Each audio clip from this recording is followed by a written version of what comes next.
ஒரு மகிழ்ச்சியான செய்தி. இதயம் நலனையின் விலை லிட்டருக்கு ரூபாய் 105 குறைஞ்சிருக்கு. செப்டம்பர் 2023ல 1 லிட்டர் இதயம் நலனையின் அதிகபட்ச விலை ரூபாய் 503. ஆனா இப்ப 1 லிட்டர் இதயம் நலனையின் விலை ரூபாய் 398 மட்டும்தான் தமிழ்நாட்டுல. அப்ப இனிமே எல்லாரும் இதயம் நலனை வாங்கலாம் இல்ல? வணக்கம். செய்தி சுருக்கம். இடைத்தேர்தலுக்கு வாக்குறுதியா? அதெல்லாம் ஒன்றும் இல்லை, கைவிரித்தார் திமுக வேட்பாளர். ஈரோடு கிழக்கு சட்டமன்ற தொகுதிக்கான வேட்புமனு தாக்கல் நிறைவடைந்தது. மொத்தம் 66 பேர் வேட்புமனு தாக்கல் செய்துள்ளனர். கடைசி நாளான இன்று திமுக வேட்பாளர் சந்திரகுமார், நாம் தமிழர் வேட்பாளர் சீதாலட்சுமி உட்பட 56 பேர் வேட்புமனு தாக்கல் செய்தனர். நாம் தமிழர் வேட்பாளர் சீதாலட்சுமி ஆதரவாளர்களுடன் வந்து மனு தாக்கல் செய்ய போலீசார் அனுமதி அளிக்கவில்லை. இதனால் தனியாக நடந்து சென்று வேட்புமனு தாக்கல் செய்தார். பின் பேசிய அவர், திமுக ஆட்சியில் விவசாயிகள், நெசவாளர்கள் வாழ்வாதாரத்தை இழந்துள்ளதாக தெரிவித்தார். திமுக வேட்பாளர் சந்திரகுமாரும் வேட்புமனு தாக்கல் செய்தார். தேர்தலில் பிற கட்சிகள் விலகிவிட்ட நிலையில் நாதக்கவுடன் போட்டியிட வேண்டியிருப்பது காலத்தின் கொடுமை என கூறினார். மறைந்த சட்டமன்ற உறுப்பினர்கள் அண்ணன் ஈவேரா திருமகன் அவர்களும் சரி, அண்ணன் ஈவி.கே. இளங்கோவன் அவர்களும் சரி, அவரிடத்திலே பல முறை கலந்து பேசி இந்த ஈரோட்டிற்கு என்னென்ன செய்ய வேண்டும் என்பதை பற்றியெல்லாம் ஆலோசித்து அதற்கான, அதாவது எதிர்காலத்திற்கு என்னென்ன தேவையோ அதற்கான எல்லா விஷயங்களையும் இன்றைக்கு முன்னெடுத்து அதற்கான திட்டங்கள் வகுக்கப்பட்டு அரசினுடைய முயற்சியிலே அதற்கான பணிகள் எல்லாம், அதாவது பூர்வாங்க பணிகள் எல்லாம் வேகமாக நடைபெற்றுக் கொண்டிருக்கிறது. இந்த நேரத்தில் இருக்கின்ற இந்த 1.25 ஆண்டிலே அவர்கள் விட்டு போன பணியை செய்வதே என்னுடைய கடமையாக நான் கருதுகிறேன். எனவே ஈரோட்டிற்கு என்று சொல்லி தனிப்பட்ட முறையில் எந்த வாக்குறுதியை இப்பொழுது கொடுக்க வேண்டிய அவசியம் எங்களுக்கு இல்லை என்ற காரணத்தினாலே. ரெண்டாவது, இன்னைக்கு நவீன அறிவியல் வளர்ச்சியில் இன்னைக்கு நாடு எங்கேயோ சென்று கொண்டிருக்கிறது. ஆனால் கட்டை வண்டியிலே போ என்று சொல்லக்கூடிய ஒருவரை எல்லாம் தலைவராக வைத்துக்கொண்டு அவர்களெல்லாம் தேர்தல் பிரச்சாரத்தில் வந்து அவர்களோடு நாங்கள் போட்டியிடுவது என்பதெல்லாம் இந்த காலத்தினுடைய கொடுமையாக நான் கருதுகிறேன். தனிப்பட்ட முறையில் நான் காலத்தின் கொடுமையாக கருதுகிறேன். அதனால் ஈரோட்டுக்கு என்ன செய்யணும், என்னென்ன தேவைன்றது, ஈரோட்டிலே பிறந்து வளர்ந்து இன்றைக்கு எனக்கு 57 ஆண்டுகள் ஆகிறது. கிட்டத்தட்ட ஒரு 13 வயதிலேயே நான் பொது வாழ்க்கையில் வந்தவன். கிட்டத்தட்ட ஒரு 45 ஆண்டு காலம் ஈரோட்டை பற்றி முழுமையாக தெரியும். ஈரோட்டில் எந்த சந்துக்குள்ளே பூந்து எப்படி வெளியே வர வேண்டும் அல்லது எந்த பகுதியில் எப்படி இருக்கிறது என்பதெல்லாம் எங்களுக்கு தெரியும். அதற்கான எல்லா திட்டங்களையும் முன்னெடுத்து வந்து கொண்டிருக்கிறோம். ஆச்சுங்களா? அதனால் எங்கேயோ இருந்து இங்கே கதை பேசிவிட்டு செல்பவர்கள், எழுதி கொடுத்து பேசிட்டு செல்றவர்களுக்கு நான் பதில் சொல்ல வேண்டியதில்லை. இலவசங்கள் அள்ளிவிடும் கட்சிகள், திக்குமுக்காடும் டெல்லி வாக்காளர்கள். பாரதிய ஜனதா அறிவித்த இலவச வாக்குறுதிகள் பட்டியல். டெல்லி சட்டசபைக்கு பிப்ரவரி 5 தேர்தல் நடைபெற உள்ளது. ஆளும் ஆம் ஆத்மி கட்சிக்கும் பாரதிய ஜனதாவுக்கும் இடையே கடும் போட்டி நிலவுகிறது. காங்கிரசும் தனியாக களமிறங்கி இருக்கிறது. ஆட்சியை பிடித்துவிடும் எண்ணத்தில் கவர்ச்சிகர இலவச வாக்குறுதிகளை போட்டி போட்டு கட்சிகள் அறிவித்து வருவதால் வாக்காளர்கள்தான் திக்குமுக்காடி போயுள்ளனர். ஆளும் ஆம் ஆத்மி கட்சி மாணவ மாணவிகளுக்கு பஸ்ஸில் இலவசம், மெட்ரோ ரயிலில் 50% கட்டண சலுகை, 60 வயதுக்கு மேற்பட்டோருக்கு இலவச சிகிச்சை, பெண்களுக்கு 2100 ரூபாய் மாத உதவித்தொகை உள்ளிட்ட இலவசங்களை அறிவித்துள்ளது. இதற்கு போட்டியாக காங்கிரசும் இலவச வாக்குறுதிகள் அளித்தது. 500 ரூபாய்க்கு கேஸ் சிலிண்டர், வீட்டுக்கு 300 யூனிட் மின்சாரம் இலவசம், ரேஷனில் குடும்பத்துக்கு இலவச தானிய தொகுப்பு, பெண்களுக்கு மாதம் 2500 ரூபாய், 25 லட்சம் ரூபாய் வரையிலான இலவச மருத்துவ காப்பீடு வழங்குவதாக காங்கிரஸ் அறிவித்துள்ளது. இதேபோல் பாரதிய ஜனதாவும் இலவச அறிவிப்புகளை அறிவித்துள்ளது. டெல்லி தேர்தலுக்கான பாரதிய ஜனதாவின் வாக்குறுதிகள் அடங்கிய முதல் பாகத்தை அக்கட்சி தலைவர் ஜே.பி. நட்டா வெளியிட்டார். கேஸ் சிலிண்டருக்கு 500 ரூபாய் மானியம், ஹோலி தீபாவளிக்கு இலவச சிலிண்டர், கர்ப்பிணிகளுக்கு 6 ஊட்டச்சத்து பெட்டகங்களுடன் 21,000 ரூபாய், பெண்களுக்கு மாதம் 2,500 ரூபாய், 10 லட்சத்திற்கான மருத்துவ காப்பீடு, 60 முதல் 70 வயதான சீனியர் சிட்டிசன்களுக்கான பென்ஷன் 2,000க்கு பதில் 2,500 ரூபாய், அடல் கேண்டீனில் 5 ரூபாய்க்கு சாப்பாடு, 70 வயதுக்கு மேற்பட்ட சீனியர் சிட்டிசன்கள், கைம்பெண்கள், ஆதரவற்ற பெண்களுக்கு வழங்கப்படும் பென்ஷன் 2,500 3,000 ரூபாயாக உயர்த்தப்படும் என்பன உள்ளிட்ட பல வாக்குறுதிகளை பாரதிய ஜனதா அறிவித்துள்ளது. முன்னதாக பேசிய ஜே.பி. நட்டா, பாரதிய ஜனதா ஆட்சிக்கு வந்தால் டெல்லியில் தற்போதுள்ள நலத்திட்டங்கள் தொடரும் என்று உறுதியளித்தார். பெண்கள், இளைஞர்கள், அமைப்பு சாரா தொழிலாளர்கள், நடுத்தர வருவாய் பிரிவினரை கருத்தில் கொண்டு பாரதிய ஜனதா திட்டங்களை வகுக்கும் என்றார். பாரதிய ஜனதாவின் தேர்தல் அறிவிப்புகளை ஆளும் ஆம் ஆத்மியின் ஒருங்கிணைப்பாளர் கெஜ்ரிவால் விமர்சித்துள்ளார். டெல்லியில் ஏற்கனவே ஆம் ஆத்மி செயல்படுத்தி வரும் திட்டங்களை தான் பாரதிய ஜனதா அறிவித்துள்ளது. இதற்கு எதற்காக மக்கள் அவர்களுக்கு ஓட்டு போட வேண்டும்? பாரதிய ஜனதாவுக்கு டெல்லி பற்றி எந்த தொலைநோக்கு திட்டமும் இல்லை. இலவசங்கள் நல்லதல்ல என கூறும் பிரதமர் மோடி பாரதிய ஜனதாவின் இலவசங்களை ஏற்றுக்கொள்கிறாரா? இலவசங்கள் நாட்டுக்கு தீங்கு விளைவிப்பது இல்லை, அது கடவுளின் பிரசாதம் என்று மோடி இப்போது கூறுவாரா என கெஜ்ரிவால் கேட்டுள்ளார். கேல் ரத்னா விருது வழங்கிய முர்மு குகேஷ் மனுபாகருக்கு கௌரவம். விளையாட்டுத் துறையில் சிறந்து விளங்கும் வீரர்களை ஊக்குவிக்கும் வகையில் மத்திய அரசு சார்பில் ஆண்டுதோறும் தேசிய விருதுகள் வழங்கப்படுகின்றன. அந்த வகையில் 2024ஆம் ஆண்டுக்கான கேல் ரத்னா, அர்ஜுனா விருதுகள் சமீபத்தில் அறிவிக்கப்பட்டன. சிறந்த பயிற்சியாளர்களுக்கு வழங்கப்படும் துரோணாச்சாரியா விருதும் அறிவிக்கப்பட்டது. அதன்படி ஜனாதிபதி மாளிகையில் நடந்த வண்ணமிகு விழாவில் விளையாட்டு வீரர்களுக்கு ஜனாதிபதி திரௌபதி முர்மு விருது வழங்கி கௌரவித்தார். பாரிஸ் ஒலிம்பிக் போட்டியில் துப்பாக்கி சுடுதலில் 2 வெண்கலப் பதக்கம் வென்ற மனுபாகர் ஜனாதிபதி முர்முவிடமிருந்து கேல் ரத்னா விருது பெற்றார். விருதுக்கான பதக்கம் மற்றும் சான்றிதழை முர்மு வழங்கினார். இளம் வயதில் உலக செஸ் சாம்பியன் பட்டம் வென்ற தமிழக வீரர் குகேஷ், பாராலிம்பிக் உயரம் தாண்டுதலில் தங்கம் வென்ற தடகள வீரர் பிரவீன்குமார், ஒலிம்பிக்கில் வெண்கலம் வென்ற இந்திய ஹாக்கி அணியை வழிநடத்திய ஹர்மன்பிரீத் சிங் ஆகியோருக்கும் கேல் ரத்னா விருது வழங்கப்பட்டது. அவர்களும் ஜனாதிபதி முர்முவிடமிருந்து பதக்கம் மற்றும் சான்றிதழ்களை பெற்றுக் கொண்டனர்.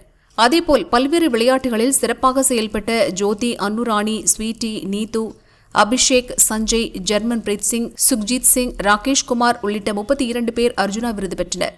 சுபாஷ் ராணா, தீபாவளி தேஷ்பாண்டே, சந்தீப் சங்வான் ஆகியோருக்கு சிறந்த பயிற்சியாளருக்கான துரோணாச்சாரியா விருது வழங்கப்பட்டது. சுச்சா சிங், முரளிகாந்த் ராஜாராம் ஆகியோருக்கு வாழ்நாள் சாதனைக்கான அர்ஜுனா விருது வழங்கப்பட்டது. முரளிதரன், அர்மாண்டோ அக்னெலோ ஆகியோருக்கு சிறந்த பயிற்சியாளர்களுக்கான வாழ்நாள் சாதனையாளர் விருது வழங்கப்பட்டது. எம்ஜிஆர் தி கிரேட், மோடி புகழாரம். தமிழக முன்னாள் முதல்வர் எம்ஜிஆரின் பிறந்த நாளை முன்னிட்டு அவருக்கு மரியாதை செலுத்தும் வகையில் பிரதமர் மோடி வீடியோ ஒன்று வெளியிட்டுள்ளார். எம்ஜிஆர் தி கிரேட் என்ற பெயரில் மோடி வெளியிட்டுள்ள வீடியோவில் எம்ஜிஆரை புகழ்ந்து பேசியதுடன் அவருக்கு இதயபூர்வமான அஞ்சலியை செலுத்துவதாகவும் கூறியுள்ளார். எம்ஜிஆரின் மக்கள் நலப்பணிகள் நம்மை மிகவும் ஈர்த்துள்ளன. சுகாதாரம், கல்வி, மகளிர் மேம்பாட்டில் அவர் காட்டிய அக்கறை, அதற்காக அவர் செயல்படுத்திய திட்டங்கள் ஏராளம். குடும்ப பின்னணி இல்லாமல் திறமையால் முன்னேறியவர் எம்ஜிஆர். இதனால் தான் அவர் ஏழைகளின் வாழ்க்கை முன்னேற்றத்திற்கு வழிவகை செய்தார். இதனால் தான் இன்றும் மக்கள் அவரை ஆகச்சிறந்த தலைவராக போற்றுகின்றனர். நான் அவரை வணங்கி மகிழ்கிறேன் என பிரதமர் மோடி அந்த வீடியோவில் தெரிவித்துள்ளார். The great MGR, his governance was full of compassion toward the poor. The subjects of healthcare, education and empowerment of women were dear to him. MGR ने परिवार के आधार पर नहीं बल्कि प्रतिभाओं के आधार पर लोगों को आगे बढ़ाया. यही कारण है कि आज भी समाज के गरीब तबके के लोग उन्हें अपना सबसे बड़ा नेता कहते हैं. मैं उन्हें अपनी श्रद्धांजलि देता हूं. எம்ஜிஆரின் 108வது பிறந்த நாள் தமிழக அரசு சார்பில் மரியாதை. முன்னாள் முதல்வரும் அதிமுக நிறுவனருமான எம்ஜிஆரின் 108வது பிறந்த நாள் அரசு விழாவாக கொண்டாடப்பட்டது. சென்னை கிண்டி எம்ஜிஆர் மருத்துவ பல்கலைக்கழக வளாகத்தில் உள்ள எம்ஜிஆர் சிலைக்கு தமிழக அரசு சார்பில் அமைச்சர்கள் ரகுபதி, அன்பரசன், சேகர் பாபு, நாசர் மற்றும் சென்னை மாநகராட்சி மேயர் பிரியா ஆகியோர் மலர் தூவி மரியாதை செலுத்தினர். இதேபோல் சென்னை ராயப்பேட்டையில் உள்ள அதிமுக தலைமை அலுவலகத்திலும் எம்ஜிஆர் பிறந்தநாள் விழா கொண்டாடப்பட்டது. அங்குள்ள எம்ஜிஆரின் உருவ சிலைக்கு அதிமுக பொதுச் செயலாளர் பழனிசாமி மாலை அணிவித்து மலர் தூவி மரியாதை செலுத்தினார். பின்னர் அதிமுக கொடியை ஏற்றி வைத்து பிரம்மாண்டமாக தயாரான கேக்கை வெட்டி கட்சி தொண்டர்களுக்கு வழங்கினார். விழாவில் அதிமுகவை தலைவர் தமிழ்மகன் உசேன், முன்னாள் அமைச்சர்கள் திண்டுக்கல் சீனிவாசன், KP முனுசாமி, SP வேலுமணி, ஜெயக்குமார் உட்பட ஏராளமானோர் பங்கேற்றனர். குளிர்பானத்தில் விஷம் கலந்து காதலன் கதை முடித்த சம்பவம். காதலி உட்பட 2 பேர் குற்றவாளி. திருவனந்தபுரம் பாரசாலையைச் சேர்ந்தவர் ஷாரோன் ராஜ், வயது 23, BSc ரேடியாலஜி படித்து வந்தார். களியக்காவிளை அடுத்த ராமவர்மன் சிறை பகுதியைச் சேர்ந்த கிரீஷ்மாவுடன் பழக்கம் ஏற்பட்டு காதலாக மாறியது. கிரீஷ்மாவுக்கு வயது 22. கன்னியாகுமரியில் உள்ள ஒரு கல்லூரியில் MA 2ஆம் ஆண்டு படித்து வந்தார். 2022 அக்டோபர் 14 அன்று தனது நண்பர் ஒருவருடன் கிரீஷ்மா வீட்டுக்கு ஷாரோன் சென்றார். அங்கிருந்து கிளம்பிய சிறிது நேரத்தில் ஷாரோனுக்கு கடும் வயிற்று வலி ஏற்பட்டது. வாந்தியும் எடுத்தார். நண்பர் விசாரிக்கையில் கிரீஷ்மா கொடுத்த குளிர்பானம் மற்றும் கஷாயம் குடித்ததாக கூறியுள்ளார். வயிற்று வலி அதிகமானதால் ஷாரோன் பாரசாலை அரசு மருத்துவமனையில் சேர்க்கப்பட்டார். உடல்நிலை மோசமானதை தொடர்ந்து மேல் சிகிச்சைக்காக திருவனந்தபுரம் அரசு மருத்துவமனைக்கு கொண்டு செல்லப்பட்டார். அங்கு சிகிச்சை பலனின்றி பரிதாபமாக இறந்தார். ஷாரோன் தந்தை ஜெயராமன் பாரசாலை போலீசில் புகார் கொடுத்தார். தனது மகனை அவனது காதலியும் பெற்றோரும் சேர்ந்து விஷம் கொடுத்து கொன்றிருக்கலாம் என புகாரில் கூறியிருந்தார். வழக்கு கேரள குற்றப்பிரிவு போலீசாருக்கு மாற்றப்பட்டது. தனிப்படை போலீசார் விசாரணையை தொடங்கினர். ஷாரோன் ராஜ் செல்போனில் இதேபோல் பலமுறை இருவரும் ஜூஸ் பாட்டிலுடன் எடுத்த போட்டோக்கள் சிக்கின. காதலியே விஷம் கொடுத்து காதலன் கதையை முடித்தாரா என மாநிலம் முழுதும் பரவலாக பேசப்பட்டது. கிரீஷ்மா மற்றும் அவரது பெற்றோர் உட்பட 4 பேரிடம் கிடுக்குப்பிடி விசாரணை நடத்தினர். உண்மை வெளிவந்தது. கிரீஷ்மாவுக்கு இராணுவ வீரர் ஒருவரை திருமணம் செய்து வைக்க அவரது பெற்றோர் முடிவு செய்தனர். நிச்சயதார்த்தமும் நடந்தது. இதை அறிந்த ஷாரோன் தன்னை ஏமாற்றி விட்டாயே என கிரீஷ்மாவிடம் கதறி அழுதார். குடும்ப சூழ்நிலை காரணமாக திருமணத்துக்கு ஒப்புக்கொண்டேன் என கிரீஷ்மா சமாளித்துள்ளார். ஆனால் பழக்கம் இருவருக்குள்ளும் தொடர்ந்தது. திருமணத்திற்கு இடைஞ்சலாக ஷாரோன் வருவார் என கிரீஷ்மாவுக்கு பயம் வந்தது. யாருக்கும் தெரியாமல் ஷாரோன் கதையை முடிக்க திட்டம் போட்டார். ஜூஸ் சேலஞ்ச் என்ற பெயரில் பலமுறை குளிர்பானத்தில் பல மாத்திரைகளை கலந்து கிரீஷ்மா கொடுத்துள்ளார். இறுதியாக வீட்டுக்கு வரவழைத்து ரப்பர் மரத்துக்கு அடிக்கும் விஷத்தை கலந்து கொடுத்து கொன்றது விசாரணையில் அம்பலமானது. இச்சம்பவத்தில் உடந்தையாக இருந்ததாக கிரீஷ்மாவின் தாய் சிந்து மற்றும் தாய் மாமா நிர்மல் கைதாகினர். நெய்யாற்றங்கரை கூடுதல் செஷன்ஸ் கோர்ட்டில் இந்த வழக்கு நடந்து வந்தது. 95 சாட்சிகளிடம் விசாரணை நடத்தப்பட்டது. அனைத்து தரப்பு வாதங்களும் முடிந்து கிரீஷ்மா மற்றும் விஷம் வாங்கி கொடுத்த அவரது தாய்மாமா நிர்மல்குமார் குற்றவாளிகள் என கோர்ட் இன்று தீர்ப்பு வழங்கியது. 2ஆம் குற்றவாளியாக சேர்க்கப்பட்டிருந்த கிரீஷ்மாவின் தாய் சிந்து விடுவிக்கப்பட்டுள்ளார். தண்டனை விவரங்கள் இன்று மாலை அல்லது நாளை வெளியிடப்படும் என எதிர்பார்க்கப்படுகிறது. சைஃபை குத்தியவன் ஷாருக் வீட்டில் சிசிடிவியால் தெரியவந்த பகீர் தகவல். ஹிந்தி சினிமாவில் முன்னணி நடிகர்களில் ஒருவர் சைஃப் அலி கான். இவரது மனைவி பிரபல நடிகை கரீனா கபூர். இருவரும் குழந்தைகளுடன் மும்பை பாந்த்ராவில் உள்ள அடுக்குமாடி குடியிருப்பில் 12வது மாடியில் வசித்து வருகின்றனர். வியாழனன்று சைஃப் அலி கான் வீட்டுக்குள் நள்ளிரவில் நுழைந்த கொள்ளையன் அவரை 6 முறை கத்தியால் குத்தியதில் இரத்த வெள்ளத்தில் சரிந்தார். உயிருக்கு ஆபத்தான நிலையில் ஹாஸ்பிட்டலில் அனுமதிக்கப்பட்ட அவருக்கு அறுவை சிகிச்சை செய்யப்பட்டுள்ளது. உடல்நிலை சீராக உள்ளது. ஆபத்தான கட்டத்தை தாண்டிவிட்டார் என டாக்டர்கள் கூறியுள்ளனர். சம்பவத்தை தொடர்ந்து சிசிடிவி காட்சிகளை போலீசார் ஆய்வு செய்தனர். அதிகாலை 2:33 மணிக்கு சைஃப் அலி கான் வீட்டு படிக்கட்டுகள் வழியாக திருடன் உள்ளே நுழைந்த காட்சிகள் பதிவாகியுள்ளது. இதையடுத்து கொள்ளையனை பிடிக்க 10 தனிப்படைகள் அமைக்கப்பட்டு தேடுதல் வேட்டை நடந்தது. சைஃப் அலி கானை வீடு புகுந்து கத்தியால் குத்திய கொள்ளையனை போலீசார் கைது செய்துள்ளனர். கைது செய்யப்பட்ட அவனை பாந்த்ரா போலீஸ் ஸ்டேஷனில் வைத்து விசாரணை நடத்தி வருகின்றனர். நடிகர் சைஃப் அலி கான் வீட்டு பணிப்பெண் எலியாமா பிலிப் கொள்ளையன் பற்றி சில திடுக்கிடும் தகவல்களை கூறினார். நள்ளிரவு குளியலறையில் ஒரு நபர் மறைந்திருப்பதை பார்த்தேன்.